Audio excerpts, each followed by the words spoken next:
YCP నుంచి suspend అయిన ఆ ఎమ్మెల్సీ వైసీపీకి దగ్గరయ్యే ప్రయత్నం చేస్తున్నారా? వైఎస్ జగన్ పిలిస్తే వైసీపీలో జాయిన్ అయ్యేందుకు ఎదురు చూస్తున్నారా? గతంలో తనను పార్టీ నుంచి సస్పెండ్ చేయడం వెనుక సొంత పార్టీ నేతలు ఉన్నారని ఆరోపణ చేయడం ఇప్పుడు జిల్లాలో హాట్ టాపిక్గా మారిందా? అసలు ఆ సీనియర్ నేతలు ఆ ఎమ్మెల్సీని పార్టీలో నుంచి ఎందుకు సాగనంపారు? దీని వెనుక ఉన్న మాస్టర్ ప్లాన్ ఏంటి?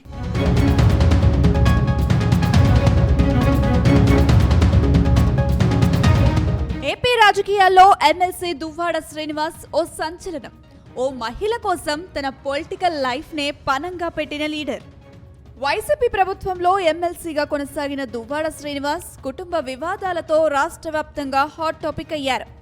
భార్య దువ్వాడ వాణి కూతుర్లను పట్టించుకోకుండా దివ్వెల మాధురి అనే మహిళతో సహజీవనం చేశారు. ఈ విషయం తెలియగానే దువ్వాడ ఇంటి ముందు వాణి కూతుర్లతో కలిసి 15 రోజులు ఆందోళన చేసింది. దాంతో రెచ్చిపోయిన దువ్వాడ వారిని దూషించడం లాంటివి జరిగిపోయాయి. అయితే ఇంత రచ్చ జరిగినా దువ్వాడ వైసీపీలో కంటిన్యూ అయ్యారు. కానీ ఈ మ్యాటర్ పార్టీకి నష్టం తెస్తుందని కాస్త ఆలస్యంగా గుర్తించినా చివరకు ఆయన్ను పార్టీలో నుంచి సస్పెండ్ చేసింది. దాంతో ఆయన కొద్ది రోజులుగా సైలెంట్ అయ్యారు. ఇప్పుడు తిరిగి వైసీపీలో చేరేందుకు ఆసక్తి చూపిస్తున్నారు. జగన్ పిలవడమే ఆలస్యం, వైసీపీ కండువా కప్పుకునేందుకు రెడీగా ఉన్నానని ప్రకటించారు. అయితే దువ్వాడ శ్రీనివాస్ చేరిక వైసీపీలో కొందరు నేతలు టెన్షన్ పుట్టిస్తున్నట్టు ప్రచారం సాగుతుంది.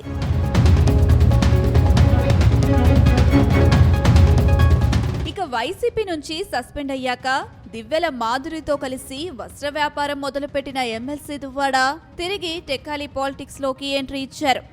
ఇటీవల ఆమదాల వలస ఎమ్మెల్యే కూన రవికుమార్ కు మద్దతుగా నిలిచారు.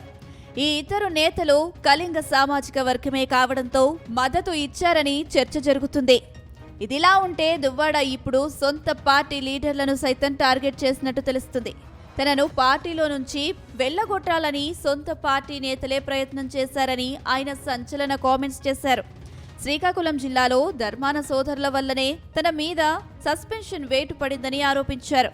అంతేకాదు, మంత్రి అచ్చెన్నాయుడుతో లోపాయికారి అవగాహనతోనే తనను వైసీపీ నుంచి దూరం చేశారని ఆరోపణలు సంధించారు.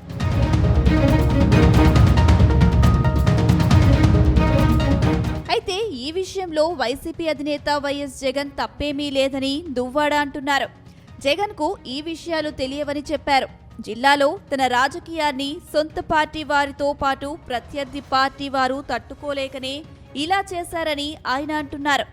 అయితే తనకు అన్యాయం జరిగిందని ఆయన ఆగ్రహం వ్యక్తం చేస్తున్నారు. అయితే తన మీద పడిన సస్పెన్షన్ వేటు తొలగిపోతుందని ఆయన ఆశాభావంగా ఉన్నారు. ఈ సందర్భంగా ఆయన ధర్మాన కుటుంబం, కింజారపు కుటుంబంపై చేసిన వ్యాఖ్యలే చర్చనీయాంశమవుతున్నాయి. ఈ రెండు కుటుంబాలు అవగాహనతో పనిచేస్తున్నాయని ఆరోపణలు చేయడం రాజకీయంగా దుమారం రేపుతుంది. అంతేకాదు, ప్రస్తుతం జిల్లాలో రాజకీయ పోరాటానికి సిద్ధమవుతున్నారు. దువ్వాడ కార్యాచరణ ఎలా ఉంటుందో అని అనుచరులు సైతం ఆసక్తిగా ఎదురుచూస్తున్నారు. తమ నేత పిలుపునిస్తే ఆయన వెంట తామంతా నడిచేందుకు సిద్ధమని అంటున్నారు.